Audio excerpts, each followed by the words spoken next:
Alright guys, welcome back to Valorant News. Massive changes coming to Valorant officially confirmed last night. The pros are in disarray trying to figure out whether these changes are good, whether these changes are bad, what it is going to affect in Valorant going forwards, because pretty much everything we know about the game right now is going to be altered to at least some extent in the very near future. Big reaction as a result. What are all these things that are changing and exactly why are they doing this and now, and what's it going to affect with Ascension and the Game Changers World Championship on the horizon as well? What do you think in the comments? Hit the like button if you enjoy, subscribe if you're new as always. Also, thanks for the comments on the audio being out of whack, and I figured out why it is. So hopefully today is back to normal anyway. So thanks all for that one. Let's crack right on. Durka is talking a little bit about, well, Vitality. Now, there's loads of rumors of rosters right now. We're going to put that to the side for a little second while we talk today about all of these changes with Valorant.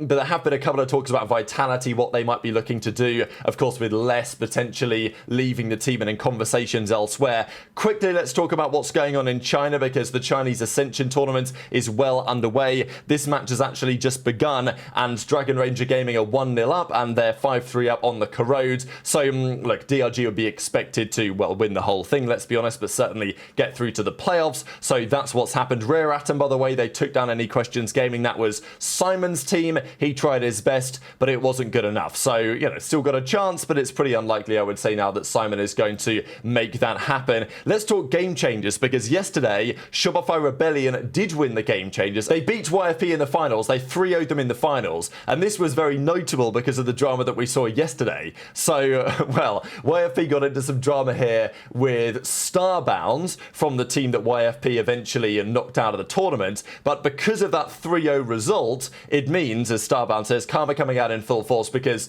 well, effectively the coach of YFP here was getting accused of sharing anti-strats with other teams, and, well, Starbound says karma's coming out in full force today with the number 2 best GC team in all of NA, and as a result of that, they've made it to the last chance qualifier. So lots of things were determined yesterday, but the MIBR Game Changers team, the Akav Esports Game Changers team, who lost to Crew, I believe, in the Latin American side, and then the Wadada team that we just mentioned, they will all compete for that, right? So MIBR GC will probably be, you know, the Brazilian Game Changers team is just really good. We've seen Team Liquid win. There's only one spot for Brazil, so therefore MIBR Game Changers go to the last chance qualifier to try and make that happen. These are the teams so far that have been determined to the Game Changers World Championship, where it seems they will be playing on the new patch update. Now, I don't think that's going to be the case for Ascension, of course, because, well, China's already underway. I can't imagine they're going to change the Ascension patch for the Americas, for the other regions, that starts in a couple of days' time.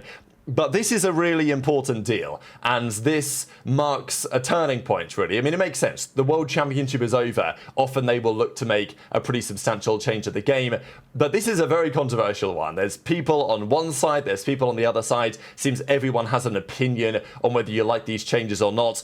People also had opinions on FNS's hairline, whether he's had a trip to Turkey on his way to Paris. Not so sure about that, but he's going to sit down with the developers and talk about what is changing. And, well, this is what they put out yesterday. They put out a couple of different videos. I'll play this in fast forward so we can kind of go through it a little bit quicker here. But effectively, the utility has increased over time in Valorant, as we know.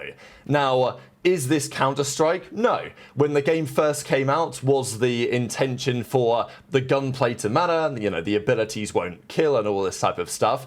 You know, tactical shooter still, yeah. But also, of course, the abilities are what makes Valorant Valorant, so many would say that you still want to push in that direction.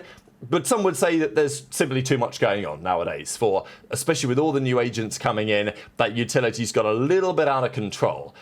As a result, they're making some tweaks here. So not only are they making specific changes, we can see here the near sight radius on certain things, we can see that breach again is getting a nerf, the stun duration is getting decreased. So there's a few specific things they're changing. I'll also just quickly go through this because these are some quite substantial new map changes they're making to Abyss, they're making to Pearl.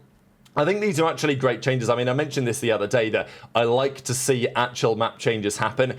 Again, some of these changes are pretty substantial, so, you know, we'll see whether it really makes much difference. Again, most of these changes are relatively not aesthetic. They will change gameplay, but it's not, you know, they're not completely reworking all of these maps, but it's probably a good idea. We could talk about that in more detail, of course, if it wasn't for these things. So this has now been made official. Ariel was talking about it, that the increased cooldown cooldown is going to affect the abilities for the Sentinels and especially the Initiators. So any destroyed utility on the Sentinels, Cypher Cam, Killjoy Turret, whatever, is going to go from a 45-second cooldown up to a 60 seconds, and the same is going to be true for Initiators. All of their signature recharge times goes from 40 to 60. Now, there was a bit of talk about whether Skye is going to get her rechargeable flashback.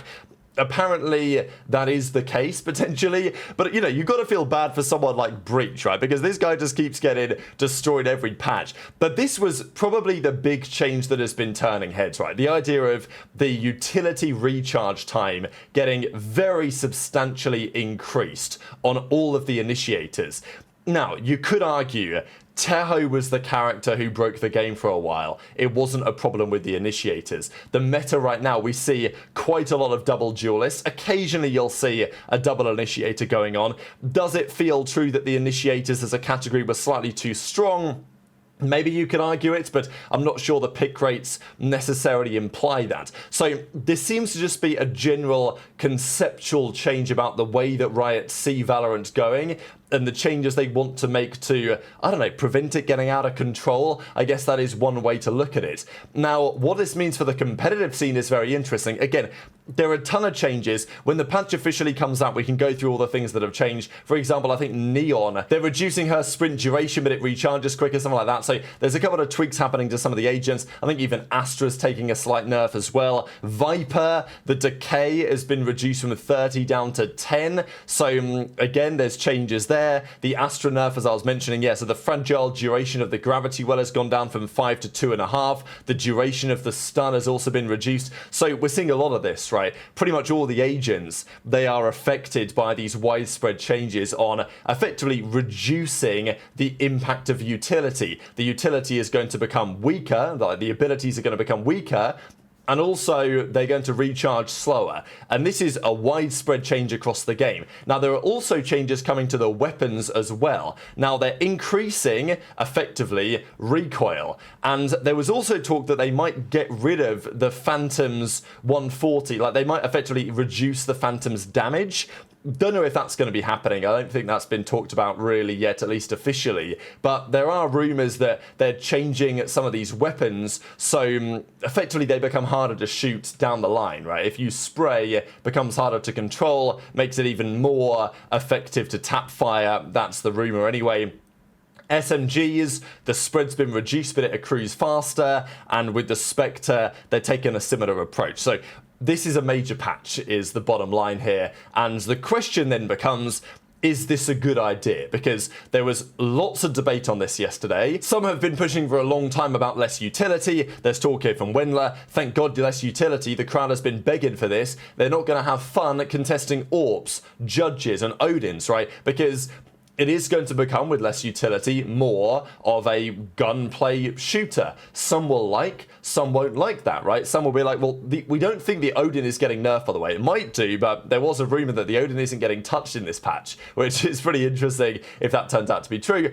But yeah, good luck dealing with an operator when there's less utility. That is an argument. Now, Exter, of course, plays for Envy, One Trick Yoru, people are talking about. And he says, bro, these nerfs are so crazy, they made me homeless. What am I going to do? It's pretty funny because, you know, all the stuff that he likes to use, it seems, is getting touched by this to a degree. The Yoru nerfs, by the way, fake out and blind duration gone from 2 seconds to 1.6. Fixed off-screen flashes to behave the same as initiator ones. And it can no longer cast blindside or set up his fake out during his ultimate. So, I mean, a number of changes that are not exactly good for the likes of an Exter. And as Poppin says, we're looking for a flex player, right? We need somebody else. This guy's cooked, but look, they're not going to play on that patch update. This is obviously a joke, but yeah, intrigue to your thoughts in the comments. So let's go through some of the other pro player reactions. Boaster says, you thought we were slow before? I'm going to be planting with 4 seconds left. So this is also the other argument here, right? Is that if you're going to reduce or if you're going to increase the recharge time, then it will become maybe more obvious what the teams are looking to do. If you see some utility, you know that it's going to be 60 whole seconds till they can do it again. So, you know, the executes might become more predictable, maybe especially in ranked. I don't know. I think the pros will find ways to still, you know, make this, you know, throw fakes and stuff and be tactical with it. But there is an argument that when the utilities coming in, like, that is just going to be an execute because there's not going to be time to recharge up those abilities and do something later on. So that's an argument. You know, is it going to slow the game down even further? Possibly.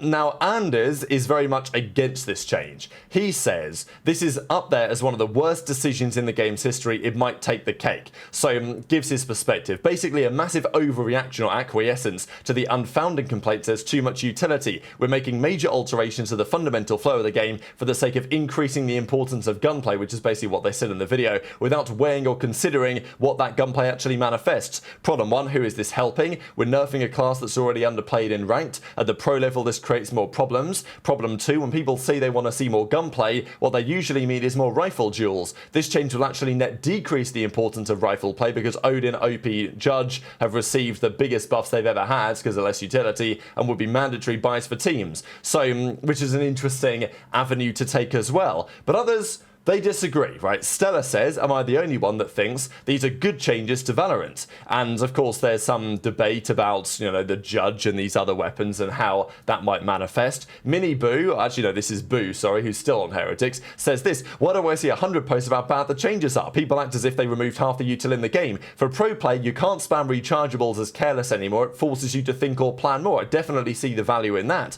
you've got to be more strategic with when you use your utility. Either don't use it instantly by default, or have further plans that don't involve the rechargeable until the late stage of the round. For ranked, let's be real, if you get your reveal back at 60 or 40, does it even matter? Round finishes before that anyway. Your guy already runs into a hookah Judge while reveal is still flying into garden, and the gun map changes look really good. The game is developing, people will adapt the same as always. Unpopular prediction, but it might bring double initiator back as your one Sova Fade can't do the same job anymore with the Yoru nerf. So, you know, again, an interesting alternate angle. Jake says the same thing and says, am I the only one who thinks is that the same tweet actually that Stella did? Yeah, it's the same tweet. So who tweeted it first out of interest? Okay, Jake tweeted it first, then Stella copied him. So, okay, maybe that's what's going on there. But even as Com says, new patch brings a lot of new things to the game, definitely makes everyone start at ground zero, build up from a competitive perspective. Interesting to see how much it changes the game. Look, I think whatever you think about the patch itself, I like the idea of making substantial changes to the game around about this time. I think that's how, frankly, it should be. The World Championship is over. Presumably, these might be in effect for Game Changers champs as well, which is going to be interesting to see how that manifests. But I do think that Riot should be making substantial changes to the game between seasons. So whether you think this is a good idea or not, I think it's probably something that is worth trying anyway and will change up the meta to a certain extent. Com has also, just before we close out, been linked, I think, to... There's talk about Evil Geniuses, what they're going to do from an IGLing perspective. Actually, Akamaru did the tweet right here and says that EG are trialing Common Nerve for their in-game leader role ahead of next year. So I'll leave you guys with that. Very much interested in your thoughts in the comments. Hit the like button if you enjoyed. Subscribe if you're new. Take care. And I'll see you next time.